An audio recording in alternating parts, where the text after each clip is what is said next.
Hari ini kita akan tengok satu feature menarik dalam sebuah jentera yang semakin menjadi pilihan ramai dalam dunia permotoran, iaitu sistem keyless. Dan ya, dengan harga asas yang hanya RM7,988 sahaja, jentera ni lengkap dengan sistem keyless. Kalau anda belum biasa dengan sistem ni, sistem keyless bermaksud anda tak perlu lagi guna physical key untuk anda hidupkan enjin motor.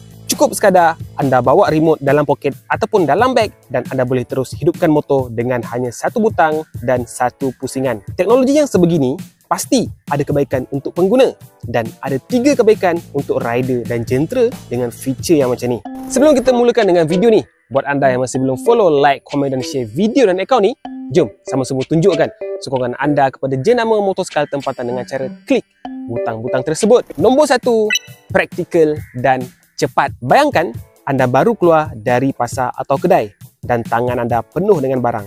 Dengan sistem biasa, anda kena cari kunci, cucuk dan baru boleh hidupkan enjin motor. Tapi dengan Nova 160, hanya tekan dan jalan. Nombor 2, keselamatan tambahan. Dengan sistem keyless, motor anda lebih selamat. Tanpa remote yang berdekatan, enjin langsung tak boleh dihidupkan. Jadi, pencuri pun akan susah nak larikan motor ni. Dan nombor 3, gaya moden dan teknologi terkini. Sistem keyless juga memberi rasa lebih premium dan moden. Tak sangka kan? Motosikal berkapasiti 160cc dah mula bawa teknologi yang dulu kita hanya nampak pada kereta mewah.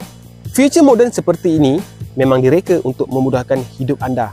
Dengan gabungan reka bentuk bergaya, enjin yang mantap dan sistem keyless yang pintar, Nova 160 bukan sekadar motor, tapi rakan harian yang faham gaya hidup anda. Jadi, kalau anda seseorang yang nak tingkatkan gaya, keselamatan dan keselesaan, bertukarlah kepada Nova 160. Harga asas Nova 160 hanya RM7,988, tidak termasuk road tax dan insurans. Jom sama-sama layari www.aveta.com.my untuk info lanjut.